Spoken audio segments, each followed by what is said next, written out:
moving on. Moving on to the Washington Mystics and the return of Elena Delle Donne. Brendon, she came back. They beat the Aces by 16, and I will say the Aces obviously are in this, like, to another point in their favor. Like, they have been on this long East Coast road trip just at the White House. Like, it had, like, this is like a slog.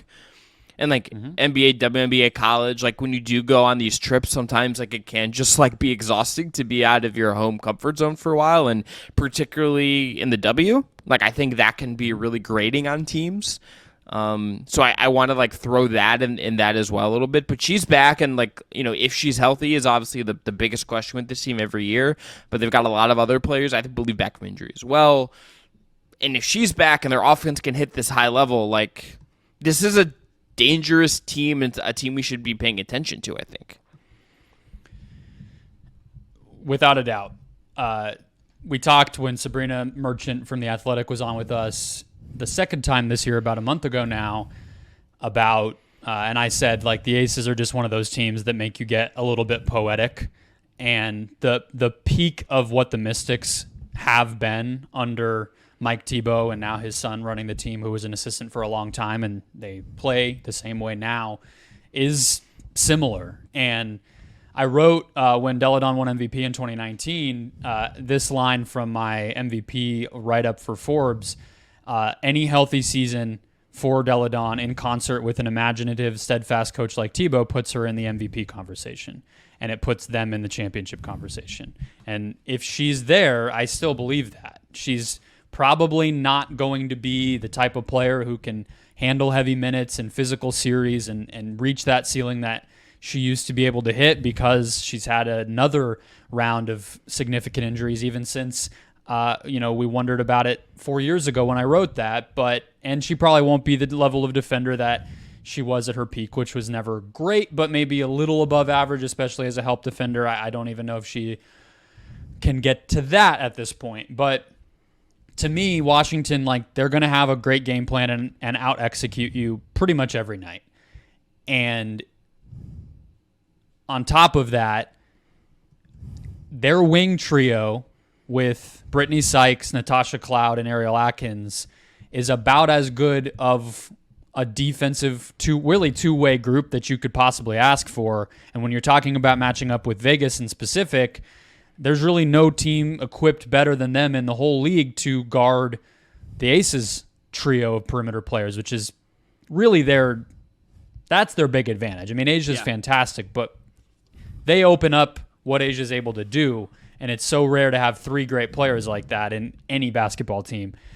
The Washington Mystics don't have the offensive firepower, but they have those three wings who can lock those three down, and so I like them in that matchup specifically quite a bit. We can talk about the Liberty matchup, but that level of defensive upside plus Delle Donne plus a great coach and infrastructure, like, if they're all healthy, which they are now, that's a championship contender, whether we think of them that way from what we've seen in the regular season or not. Plus 5,000 odds. Certainly it will be an uphill battle. So we'll see. Yeah, I can't advocate for betting on them, because I bet on them to beat, I believe it was Seattle that they played last year in the playoffs, and it was not close. So lost some money on that. Would we say tepid optimism is the way to go here? I mean, what do you think? I went on a big soliloquy and, read my own writing and was, on a little bit of a roll there. But what do you want? What do you think about these guys? I want to let you cook like Austin Reeves in Asia. I think tepid optimism is where I'm at, because Elena Delle Donne could get hurt tomorrow, and I wouldn't be surprised. That's just the unfortunate reality of this. She could get hurt any day, and this is over. Okay. Setting injuries aside, because Asia Wilson could get hurt tomorrow. Yeah, okay. That's the thing. This is likelier than any other injury we could consider. Like, let's imagine a world in which the healthy Washington Mystics take on the, as they are currently looking, Las Vegas Aces. Thoughts? I think the Aces What does win, that matchup look like? I think they lose it, because I think the talent of Aces and the wing talent and scoring talent probably just wins out ultimately.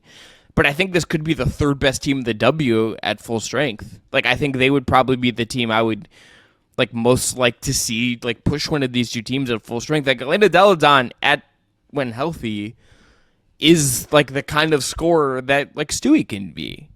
And like is, right? Like it is that level of offensive firepower that unlocks with her and what she brings to you. It's nothing you can replace otherwise. And they have, like, again, the coaching thing is right. The other talent on the team I think is pretty good. Like it's maybe not as overwhelming. They're deeper than Vegas. They're deeper than Vegas. They have more bodies. And when you add the scoring punch, like, hello, like let's you can get after it and really make things work. Yeah, it's all predicated on Deladon being, to be honest, like even better probably in terms of how much she would have to lift than even in 2019. And, she's 33 now. So there's no Emma Mieseman on this team like there was 4 years ago. Christy Tolliver is on this team, but looks unlikely to play this year the rest of the way and is already, she's 36 herself. Probably not a great bet that you want to count on her. So the offense is in an even worse place overall than it was when they won the championship. But if you're talking about one series or, a handful of games, the 3-point upside that they have plus Deladon, to me, combined with their defense, which at its best is probably the best in the league. I mean, I don't know. That's debatable. But yeah, to me, it's obviously, it feels like a little disrespectful to Connecticut, who's very far and away the 3 seed right now. But I just don't think that team has the offensive upside because they don't have a player like Deladon. The other thing I would say that I think is at least beneficial for Washington is they also got Shakira Austin back this month from missing over a month.